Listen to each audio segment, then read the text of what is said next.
ఓం మహాగణాధిపతయే నమః. ఓం గురుభ్యో నమః. ఓం శ్రీమాత్రే నమః. మనం ఈరోజు చెప్పుకోబోయేటువంటి టాపిక్ ఏమిటి అంటే, ఒక్కొక్క లగ్నానికి మనకు 12 లగ్నాలు ఉంటాయి, మేషం నుంచి మీనం వరకు. ఒక్కొక్క లగ్నానికి మీకు ఏదైనా ఇబ్బంది రాబోతుంది అన్నప్పుడు ప్రకృతి ఇచ్చేటువంటి సంకేతం ఏమిటి, మీకు ఏదైనా ఒక మంచి జరగబోతుంది అంటే ఫైనాన్షియల్గా ఒక గ్రోత్ రాబోతుంది అన్నప్పుడు ప్రకృతి ఇచ్చేటువంటి సంకేతాలు ఏమిటి అనేటువంటి, అంటే మనిషికి చూడండి, ప్రకృతి ఒక్కొక్క లగ్నానికి డిఫరెంట్ సంకేతాలు ఇస్తుంది. న్యాచురల్గా ఇచ్చేటువంటి సంకేతాలు ఒక రకంగా ఉంటాయి, అంటే స్వప్న రూపంలో కావచ్చు, మనం వెళ్ళి అంటే కొన్ని లైఫ్లో కొన్ని సంఘటనలు జరిగేటువంటి అంశాల్లో కావచ్చు. నేచర్ ఈజ్ అమ్మవారు. ఆ యొక్క నేచర్ మీకు ఎటువంటి సంకేతాలు ఇస్తుంది అనేటువంటి విషయం మనం ఒక్కొక్క లగ్నరీత్యా మనం తెలుసుకుందాం. తులాలగ్నము, తులారాశి. తులవారికి కనుక చూసుకున్నట్లయితే పర్టికులర్గా మీకు ప్రకృతి నిత్య జీవితంలోని మరియు స్వప్న రూపంలోని మీరు చేయబోయేది మీరు చేయబోయేటువంటి రాంగ్ డెసిషన్ తీసుకోబోతున్నారు అనేటువంటిది ఎలా ఇండికేట్ చేస్తుంది అని చెప్పి చూసుకున్నట్లయితే, పర్టికులర్గా మీరు గురువులతో లేకపోతే మీకు గైడ్ చేసే వారితో తెలియని ఒక ఘర్షణ, వాళ్ళు మీకు కొంచెం అపోజిషన్గా మారడం, ఇట్లాంటివి జరుగుతూ ఉంటాయి. అదేవిధంగా మరొకటి ఏంటంటే, ఇక్కడ దీంతోపాటు మీ యొక్క కుటుంబ సభ్యుల్లో లేదా మీ జీవిత భాగస్వామితో ఏదైనా ఒక ఘర్షణ వాతావరణం రావడం, అలాగే కొంతవరకు ఈ గవర్నమెంట్ వ్యక్తులతోని ఈ ఆదివారాలు లేదా మంగళవారాలు, గురువారాలే తరచుగా ఏదైనా ఒక బ్యాడ్ డెసిషన్ జరగడం, లేకపోతే కుళ్ళిపోయినటువంటి మామిడి పళ్ళు కావచ్చు, అట్లాంటిది ఏదైనా మీకు అనుకోకుండా కనబడడం, పసుపు అలాంటిది పదార్థాలు ఏదైనా కింద పడడం, గంధము, పసుపు లాంటి పదార్థాలు, ఇవన్నీ కూడా మీకు ఇండికేషన్. గుర్తుపెట్టుకోండి. మరి మంచి జరిగేటువంటి ముందు కూడా ఒక ఇండికేషన్ ఇస్తుందని మనం చెప్పుకుంటూ ఉన్నాం. అదేమిటి అంటే, ప్రకృతి ఏ రూపంలో మీకు అమ్మవారు అందిస్తుంది అంటే, ఒకటి ప్రయాణం. ఈ ప్రయాణం వల్ల లాభం కలిగిందని, లేకపోతే పాలు, నీరు, అదేవిధంగా కొత్త కారు కావచ్చు, వాహనాలు, కొత్త వాహనాలు కావచ్చు, అదేవిధంగా మీరు నిండు చంద్రుడు కావచ్చు, అభిషేకం జరుగుతున్నటువంటి ఈశ్వరుడు కావచ్చు, ఇటువంటివన్నీ మీకు లైవ్గా మీకు ఆ సమయంలో కనబడుతున్నా, లేకపోతే అటువంటివి స్వప్నంలోకి వచ్చినా మీరు తీసుకునే డెసిషన్ లేదా మీకు అప్పుడుండేటువంటి పరిస్థితుల్లో ఒక మంచి జరగబోతుందని అదొక ఇండికేషన్. కానీ కొన్ని సందర్భాల్లో ఏమవుతుంటుందంటే, మనం ఆల్రెడీ అటువంటి నెగటివ్గా జరిగేటువంటి ఇండికేషన్స్ కనబడుతున్నా మనకు లోపల ఉన్నటువంటి ఒక కోరిక కానీ, ఒక బలమైనటువంటి పరిస్థితులు కానీ మనం అడుగు ముందుకు వేయాల్సి వస్తుంది. కానీ దాని నుంచి వెనక్కి రాలేక ముందుకు వెళ్ళలేని పరిస్థితుల్లో దాని నుంచి మీరు బయటపడాలి అంటే మీరు చేయవలసినటువంటిది ఏమిటి అని చెప్పి చూసుకున్నట్లయితే, ఎక్కువగా అమ్మవారి యొక్క నామాల్లో ఓం, ముందు ఓము, లాస్ట్లో నమః కలుపుకోవాలి. ఈ మంత్రాన్ని గుర్తుపెట్టుకోండి. ఓం అష్టమీ చంద్ర విభ్రాజ అలిక స్థల శోభితాయే నమః అనే నామస్మరణ చేయడం అనే విధాలు మీకు బాగుండడం జరుగుతుంది. ఇప్పుడు మీకు లగ్నం తెలియదు, నక్షత్రం తెలియదు, రాశి తెలియదు, ఏమీ తెలియదు, కానీ ప్రకృతి నాకు ఈ సంకేతం అందిస్తుంది కాబట్టి నేను ఈ విషయంలో జాగ్రత్తగా ఉండాలి అనేటువంటి విషయం ఎలా తెలుసుకోవాలో చెప్తాను. చిన్న ఎగ్జాంపుల్స్ చెప్తాను, మీరు దాన్ని బట్టి మీరు చూసుకోండి. మనం చూడండి, ఎవరినైనా ఒక వ్యక్తిని అప్రోచ్ అయ్యి అతని ద్వారా మనం బిజినెస్ చేద్దామనో, లేకపోతే ఏదైనా ఒక సబ్జెక్ట్ నేర్చుకుందామనో, లేకపోతే ఇంకేదైనా అతనితో లైఫ్లో ఒక జర్నీ చేద్దామనేటువంటిది కొన్ని సంఘటనలు మన లైఫ్లో జరుగుతాయి. అంటే ఎలాంటివి, ఒక బిజినెస్ చేయడం కానీ, ఒక అగ్రిమెంట్ రాసుకునే విషయం కానివ్వండి, లేకపోతే ఒక వివాహ సంబంధించినవి. ఇవాళ రేపు చూడండి, ఇంతకుముందు పెళ్లి చూపుల్లా కాకుండా ఇవాళ రేపు ఎలా ఉందంటే, అబ్బాయి అమ్మాయి ఏదైనా ఒక పాయింట్లో కలుస్తారు. చాలా ఇలాంటివి ఎక్కువగా మనకి విదేశాల్లో జరుగుతూ ఉంటాయి. అంటే విదేశాల్లోనే అమ్మాయి అబ్బాయి ఉంటారు, వాళ్ళు ఇక్కడికి రాలేరు కాబట్టి వాళ్ళు ఏం చెప్తారు, వాళ్ళకి ఫోన్ నెంబర్స్ ఎక్స్చేంజ్ చేసి చెప్తారు, మీ ఇద్దరు ఒకసారి కలవండి, ఒకసారి మాట్లాడుకోండి, లేకపోతే ఒకసారి ఫోన్లో మాట్లాడండి, ఆన్లైన్లో మాట్లాడండి.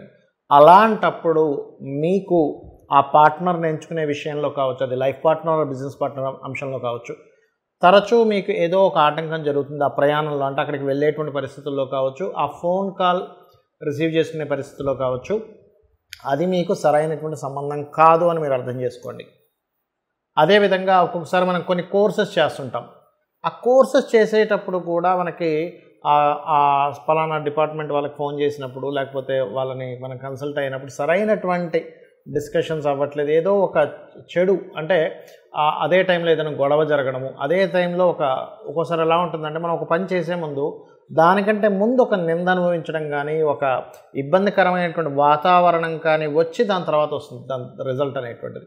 అలా ఉన్నప్పుడు కూడా మీరు పర్టికులర్గా గుర్తుపెట్టుకోండి, ఇది సంథింగ్ ఈజ్ గోయింగ్ రాంగ్. అలా కాకుండా మీకు ఒక మంచి జరిగింది, ఒక హ్యాపీ మూమెంట్.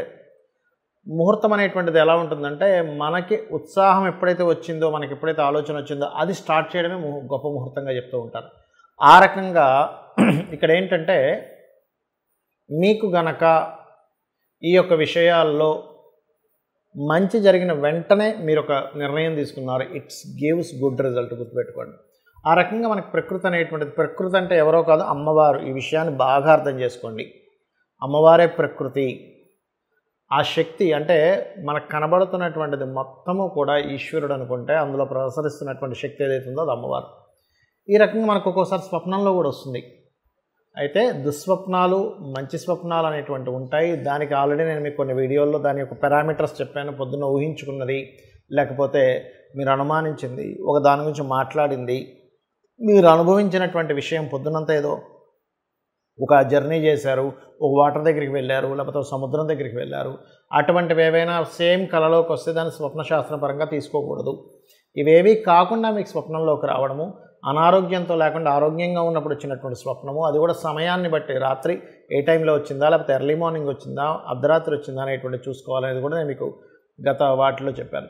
అయితే ఇక్కడ నేను చెప్పేది ఏమిటంటే, మీకు ఏదైనా సరే ఆదివారాలు ఎక్కువగా జరుగుతున్నాయి మంచి విషయాలు, అప్పుడు మీరు ఆదివారాలు లేదా రవి నక్షత్రాలు లేదా 1 నుంచి అంటే 1వ సంఖ్య వచ్చేలాగా, అంటే 1, 10 లేనట్లయితే ఈ రకంగా 28వ తేదీ ఈ తారీఖుల్లో మీరు ఏదైనా ప్రారంభించండి. అలా కాదండి నాకు ఎప్పుడు సోమవారాలు బాగా కలిసి వస్తుంది అంటే మీకు ఇండికేషన్ అనమాట, మీ జాతకంలో ఎక్కడో చంద్రుడు బాగున్నాడు. అందుకని అప్పుడు ఏంటి, 2 వచ్చే సంఖ్య లేదా చంద్ర నక్షత్రాలు. ఇప్పుడు రవి నక్షత్రాలు అంటే ఏమిటి, సర్వసాధారణంగా కృత్తిక, ఉత్తర, ఉత్తరాషాఢ. చంద్ర నక్షత్రాలంటే రోహిణి, హస్త, శ్రవణం. ఈ రకంగా ఈ నక్షత్రాలు లేదా ఈ వారాలు. అయితే ఇక్కడ ఒక చిన్న జాగ్రత్త తీసుకోవాల్సింది ఏమిటంటే, ఆ నక్షత్రాధిపతి చంద్రుడు ఆ రోజు బాగున్నాడో లేడో ఒక్కసారి చెక్ చేసుకోండి. ఇది వేటికి పనికి వస్తుంది. మీరు చూడండి, వాళ్ళ రేపు చాలామంది చేపల చెరువులని, రొయ్యలకు సంబంధించినవని, బిజినెస్ సంబంధించినవని నష్టపోతూ ఉంటారు. ఆ రోజు మీరు ఆ సమయంలో కనుక ప్రారంభించినట్లయితే ఖచ్చితంగా మీకు ఆ డే, ఆ నక్షత్రము, ఆ యొక్క నెంబర్ మీకు సపోర్ట్ చేస్తుంది బాగా. అదేవిధంగా మంగళవారాలు మీకు బాగా కలిసి వస్తున్నాయి అనుకోండి, మంగళవారాలే ప్రారంభించండి. అదేవిధంగా 9 నెంబర్ వచ్చేలాగా, మరియు మృగశిర, చిత్త, ధనిష్ట ఇలాగా కుజ నక్షత్రాలు అయితే కుజ సంబంధించినటువంటివి. అయితే ఇక్కడ ఏంటంటే మనకి శాస్త్రంలో పలానా నక్షత్రం పలానా దానికి మంచిది అని చెప్పారు. దీని మీద నేను మీకు నెక్స్ట్ వీడియోస్లో చేస్తాను. ఏ నక్షత్రం దేనికి పనికి వస్తుంది, దేనికి సంబంధించిన స్ట్రెంత్ దేనికి ఉందనేటువంటిది అది నేను మీకు నెక్స్ట్ చేస్తాను. అయితే ఇక్కడ ఏంటంటే మన లైఫ్ ఏదైతే ఉందో ఎవ్రీ సెకండ్, ఎవ్రీ మినిట్ మనం తీసుకునే నిర్ణయం మీద ఆధారపడి ఉంటుంది. మనం అనుకుంటాం మనం నిర్ణయం తీసుకుంటున్నామని, కానీ మన నిర్ణయం వెనకాతలు ఉండేటువంటి అద్భుతమైన శక్తి ఏదైతే ఉందో అది అమ్మవారు మనకెప్పుడు కూడా కనెక్ట్ అయి ఉంటుంది. అయితే మనకు కంప్లీట్గా కనెక్ట్ అయ్యి ఉండాలి అంటే మీరు అమ్మవారితో ఎప్పుడు మాట్లాడుతూ ఉండాలి. అంటే అలాగా మీరు ఏదైనా ఒక పని చేసేటప్పుడు నేను ఇది చేస్తున్నాను అమ్మ, నాకు ఇది మంచా కాదా నువ్వే నిర్ణయించు అన్నప్పుడు ఏం చేస్తుందంటే అమ్మవారు ఖచ్చితంగా అక్కడ కనెక్ట్ అవుతుంది. అలా కనెక్ట్ అయ్యి మీకు ప్రతి అంశంలోని, ప్రతి అడుగులోని, ప్రతి దీంట్లోని మీకు సపోర్ట్ చేస్తూ ఉంటుంది. తద్వారా మీరు ఎప్పుడు సక్సెస్ రేట్లో ఉంటారు. కాబట్టి మీరు చేయండి, ఖచ్చితంగా మీరు లైఫ్లో సక్సెస్ అవుతారు. దీంతో పాటు ఉదయము సాయంత్రము కూడా లలితా సహస్రనామాల యొక్క శ్రవణము లేదా పఠనము చేయండి. 100% లలితా సహస్రనామాల వాళ్ళ యొక్క శ్రవణం కానీ పఠనం కానీ చేసినప్పుడు ఏమవుతుందంటే మన కర్మలన్నీ కూడా మన ఆరాతో కనెక్ట్ అయి ఉంటాయి, మన షట్చక్రాలతో కనెక్ట్ అయి ఉంటాయి. ఆ ఆరాలో ఉన్నటువంటి బ్యాడ్ కర్మాస్ ఏవైతే ఉన్నాయో ఈ యొక్క లలితా సహస్రనామాలు కానీ లేకపోతే విష్ణు సహస్రనామాలు కానీ ఆ యొక్క తరంగాల ద్వారా అవి క్లియర్ అవుతాయి. మన చుట్టూ ఉన్నటువంటి ఆరా మన యొక్క సక్సెస్కి, మన యొక్క ఫెయిల్యూర్కి కనెక్ట్ అవుతుంది. మీరు ఎప్పుడైతే దాన్ని క్లియర్గా పెట్టుకున్నారో మన నిర్ణయాలు, మన సక్సెస్ రావడం ఇవన్నీ కూడా అద్భుతంగా జరుగుతాయి. అమ్మవారి యొక్క అనుగ్రహం మీకు కలుగుతుంది. శ్రీమాత్రే నమః.